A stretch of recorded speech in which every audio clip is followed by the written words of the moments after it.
अहमदनगर महानगरपालिकेच्या महासभेत नगरसेवकांनी नगर शहरातील विविध प्रश्न उपस्थित करत अधिकाऱ्यांना चांगलाच धारेवर धरले। पाणी देत नाही, लाईट देत नाही आणि त्याच्यावर पोता टाकायचं काय कारण नाही? या बजेटच्या अनुषंगाने ना सुविधा सर बाळासाहेब हे कसं रुलिंग देणार? तुम्ही ते गडबडीचा आयुष्य बोलतो नाही आम्ही काय म्हणतो रेटच्या बाबतीमध्ये आपला अधिकार आहे, विषय झाला सभागृहाला अधिकार आहे, कोणती विषय झाल्यानंतर आपण पुनर्विचार करावा की बाबा आपल्या व्यापाऱ्यांचं जे काही आपण पाहिलं नगर शहरामध्ये तर मध्यंतरीच्या काळामध्ये कोरोनाच्या काळात याच्या काळात आपल्या नगर शहराची बाजारपेठ मोठ्या प्रमाणात उद्ध्वस्त झाली।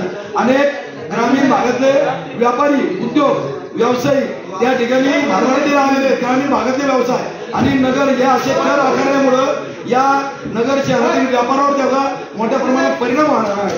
या ठिकाणी जो व्यावसायिक आहे व्यापारी आहे मुळातच तो अडचणीत आहे। कोरोनापासून त्या ठिकाणी अत्यंत तर दुसरे अनेक मार्ग आहेत या ठिकाणी आपल्याला महानगरपालिकेला अर्थ उत्पन्न परंतु हा व्यापाऱ्यावर शासन असणारा कर याचा पुनर्विचार करावा अशा पद्धतीची मागणी या ठिकाणी मी आपल्या समोर करत आहे।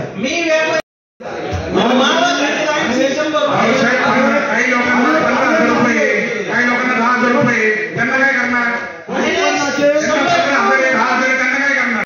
कुठे होत नाही इथं आपलं 1000 रुपयासाठी आपण एकदम नगर शहरातली बाजारपेठ नगर शहरातली बाजारपेठ नगर शहरातला व्यापारी हा अत्यंत अगोदर त्याला कंबरला मोडलेले आहे। ती अडचण झाली। ग्रामीण भागातले सगळे उद्योग व्यवसाय हे भरभराटीला आलेले ग्रामीण भागापर्यंत बाजारपेठा जोरदार झाल्या। ग्रामीण भागातून येणारा वर्ग आहे जो खरेदीच्या रूपाने पूर्वी नगर शहरात यायचा तो आता 80-90% प्रमाणात कमी झालाय।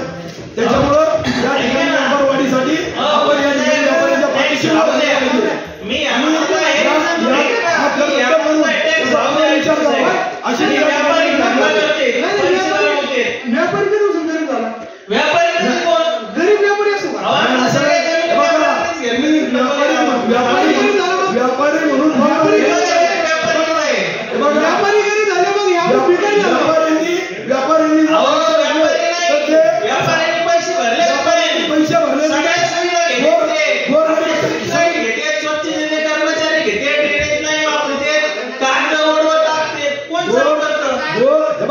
व्यापाऱ्यांना तुम्ही कर लावल्यानंतर तो सर्वसामान्यांच्या खिशातून जाणार आहे।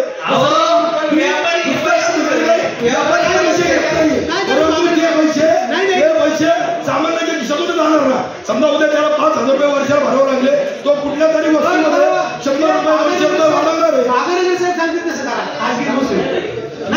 पुनर्विचार आणि महापौर साहेब याचा पुनर्विचार करावा आणि आमचा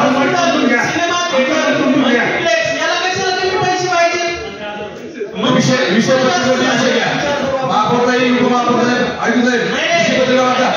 आता ती माझा रस्ता खोदायचा विषय राहिलाय ते फक्त आमचा फोटो काय कार्य काय विचारायला पाहिजे